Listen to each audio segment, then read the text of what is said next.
परमेश्वर की बड़ी नाम की स्तुति हो। एक और बार प्रभात मनन के साथ हम आने के लिए परमेश्वर ने एक अवसर दिया है, इसलिए परमेश्वर को धन्यवाद करता हूँ। सबको प्रभु यीशु मसीह के मीठे और पवित्र नाम से जय मसीह की।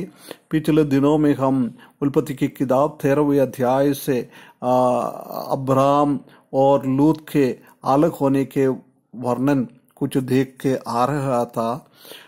हम 9वें पद तक हमने पिछले दिनों में देखा था। आज हम 10 से लेकर 13 पद तक थोड़ा पढ़कर देखें उसी में क्या लिखा हुआ है।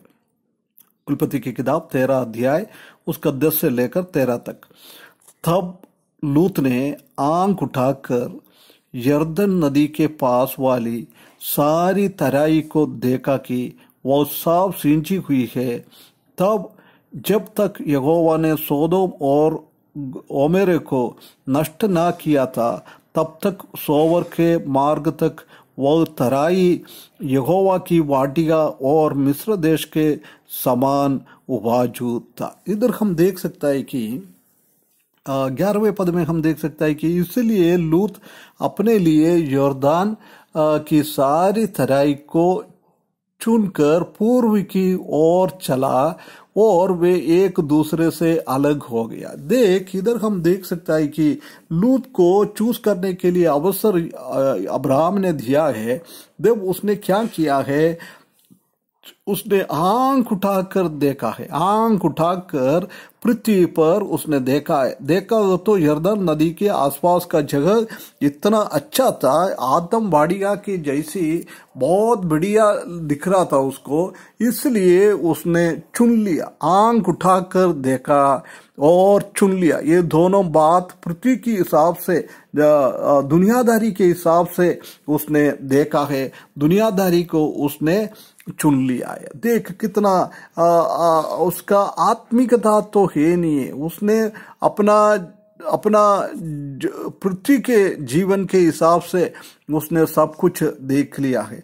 उसके बाद हम देख सकता है कि वो दोनों अलग हो गया है। उसके बाद कभी इन दोनों देखा है हम देख नहीं पाता है, परंतु उधर हम देख सकते हैं कि वो पूर्व की ओर चला है। पूर्व की ओर चला है।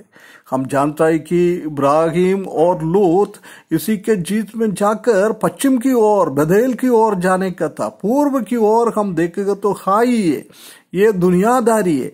परंतु लूत ने क्या किया है, वो दुनियादारी को चुन लिया है। दुनियादारी को चुन लिया है। उसी ने पूर्व की ओर गया है।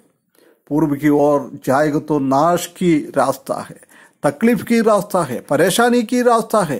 परंतु पश्चिम की ओर जाएगा तो स्वर्ग की रास्ता है, परमेश्वर की भवन की रास्ता है। परंतु लूत ने परमेश्वर का भवन की रास्ता को छोड़कर खाई की नाश की ओर वो निकल गया है। कितना एक उनका जीवन का एक अधार्मिकता हम देख सकता है। उसके बाद भी हम देख सकता है कि उसने सोदोम तक उसी का तंबू लेके गया है। वो उसके बाद हम देख सकता है कि वो सोदोम में पहुंचने के बाद वो एक सिटी है, एक नगर है। वो नगर में जाकर मकान में रहने लग गया होगा। उसी के पास तक जाके तंबू कदम कर दिया होगा। परंतु अब्राहम के जीवन में हम देख सकता है कि वो हमेशा हमेशा तंबू में रहने वाला था। प्रिय भाइयों बहनों, हमारा आत्मिक जीवन में भी, हमारा मसीही जीवन में भी हमारा जीवन कैसा है? हम दुनियादारी को देखने वाला है क्या? दुनिया का चीज़ों को हम चुनने वाला है क्या? नाश की ओर हम जाने वाला है क्या? हम बेथेल की अनुभव को छोड़कर खाई की ओर, पूर्व की ओर जाने वाला है क्या? एक बार हम फर्क कर देखे। लूत ने ऐसी गलत रास्ते से चले गया है। वो अपने आंखों की दृष्टि में क्या अच्छा लगता है उसी को चुन लिया है, परंतु उसी से क्या भविष्य होने वाला है उसी के बारे में वो सोचा नहीं है। वो 13वें पद में हम देख सकता है कि उधर का लोग क्या है, सोदोम के लोग यहोवा के लेखे में दुष्ट और पापी थे। दुष्ट लोग और पापी लोग रहता था। लूत को मालूम है ये दुष्टता से भरा हुआ लोग है, उसी में परमेश्वर का भय है नहीं है, परमेश्वर को पहचानता नहीं है। दुष्ट करने वाला लोग, अतिक्रम करने वाला लोग, पाप करने वाला लोग, उसी के बीच में जाके उसने एडजस्ट किया है। कभी भी अब्राहम के जीवन में ऐसी एक एडजस्टमेंट हम देख नहीं सकता है, परंतु लूत ने एडजस्टमेंट किया है, क्योंकि उसी का आत्मिक जीवन है नहीं था, परमेश्वर के साथ इतना संबंध है नहीं था। वो अब्राहम के साथ रहता था, इसलिए वेदी के पास खड़ा हो गया था, आराधना करने के लिए खड़ा हो गया था, परंतु उसके हृदय के अंदर से कभी भी ऐसे कोई आराधना किया नहीं होगा। आजकल हम कलीसिया में, परमेश्वर का भवन में भी ऐसी हम देख सकता है, माता पिता लोग आत्मिक लोग हैं, इसलिए बच्चे लोग उसी के पीछे चलता है को बिना आत्मिकता में। कई पति आत्मी है, इसलिए पत्नी आत्मिकता के पीछे बिना कोई आत्मिकता में चले जाता है। हम बच्चा लोग, पत्नी लोग आत्मिकता है, इसलिए पति लोग भी आत्मिक नाटक के रूप में वो पीछे चले जाता है। इधर भी अब्राहम के साथ अभी तक उसने जिया है, एक नाटक जीवन था, आत्मिकता का एक नाटक जीवन था। प्रिय भाइयों बहनों, हमारे जीवन में ऐसी कोई नाटक ना हो, ये सब कुछ परमेश्वर जानने वाला है।